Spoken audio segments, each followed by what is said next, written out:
Today, we will talk about an illustrator, sculptor, and designer who has dedicated most of his artistic life to the creation of creatures that have appeared in film, television, and video game productions. If you have seen any science fiction, horror, or fantasy movie in the last 30 years, surely you have seen some of his work. Carlos Huante was born in East LA in 1965, the third of four children. Carlos seemed destined for the arts as his father and mother came from creative field. One conservative and predominantly musical, the other eccentric and intuitively creative in everything from drawing to music to costume making. With his father keeping Carlos' interest in the science and the real world, his mother enjoyed the fantastic, which include monster movies. Carlos' first grade class was given a course in Mexican mask making. This first experience with clay was all it took for Carlos to realize how much he liked it and how much other people enjoyed him doing it.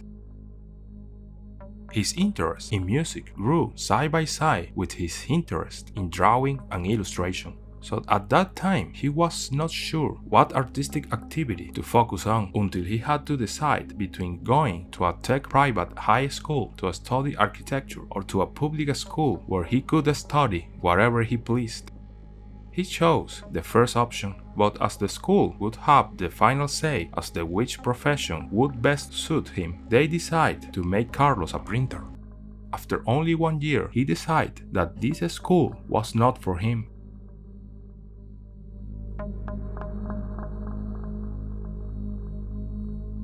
Then Carlos enrolled at Shore High School in Montebello, California, where he involved himself with music. It wasn't until his junior year until he saw the school's annual art show and noticed how serious some of the art students were about their art that he decided to finally enter the school's art program. He received trophies and honorable mentions during his 2 years in the program. He graduated from high school in 1983. Carlos attended East Los Angeles College for a year while taking night classes in life drawing at Art Center College of Design in Pasadena. He met Mike Spooner, a successful illustrator who worked at Filmation. It was there, thanks to Mike, that Carlos started his career. Like most young artists, he started off as a runner, running lots of errands. A year later, he was working as an artist in the layout department. He discovered there was a department devoted exclusively to designing characters called the Models Department.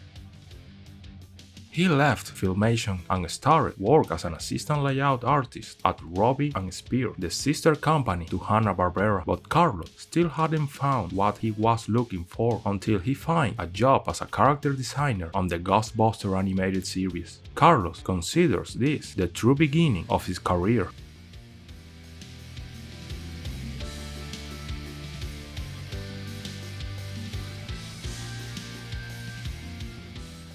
After 2 years in the animation industry, Carlos realized that being an artist required more than just good drawing skill. The quality of the job were almost more than he could handle, and after the Ghostbuster job ended, he stopped pursuing art jobs and nearly quit the industry. Carlos held odd jobs off and on, but never stopped drawing. 2 years into what would become 3 years hiatus, but that uncertain period professionally gave him joy in his sentimental life because Carlos met the one who would be his wife. This change in his life motivated him to change the situation regarding the animation and film industry. In 1992, thanks to his friend Mario Tevez, who helped him get a job at Shadow Bros, where he would stand out for his characteristic and innovative style.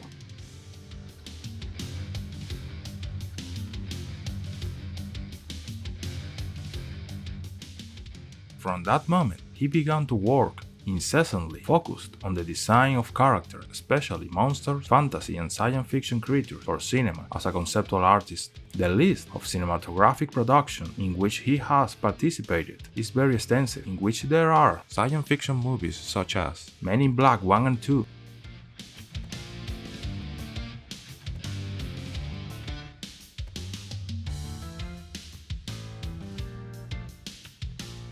X-Men,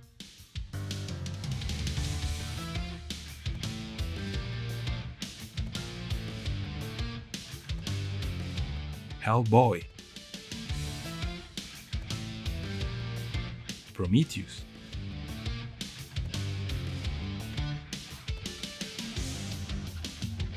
Alien Covenant,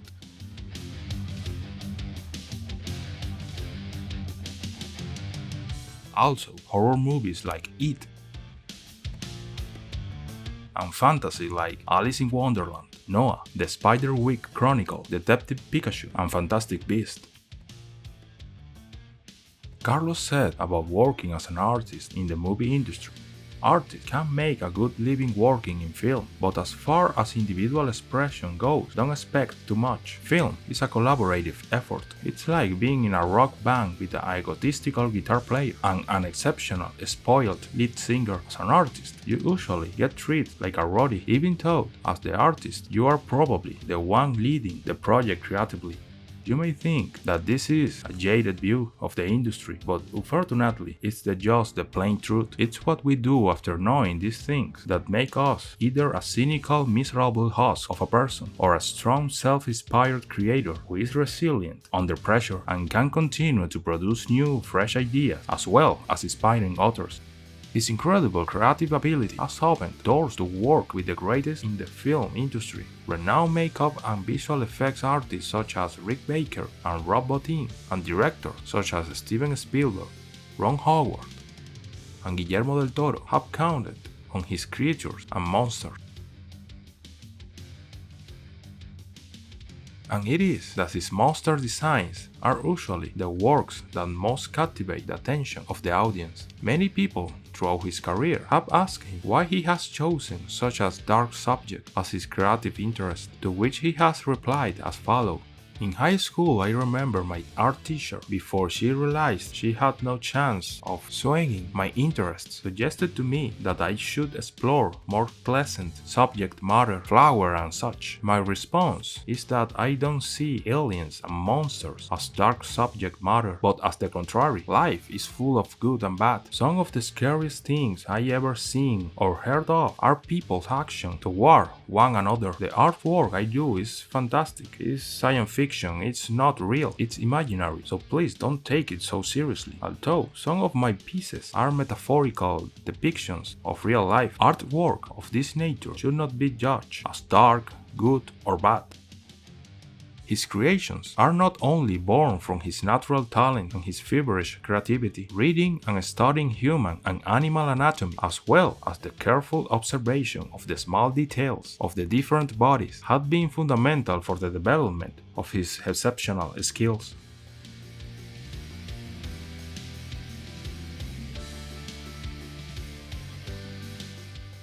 What his career shows us is that to have a successful career in the field, it is not enough to have talent and be a creative person, since Carlos had to overcome many frustrations and realized where his efforts should be, knowing how to be in the right time, in the right place, using different tools, both digital and on paper, constantly studying anatomy, mythology, building, and a strong mentality to face the challenges presented by the industry. It was not an easy path, and there is no formula for success, but there are habits that bring artists closer to the goals they want to achieve, and they are: never stop studying, never stop drawing, and not conforming to the reality that your eyes see.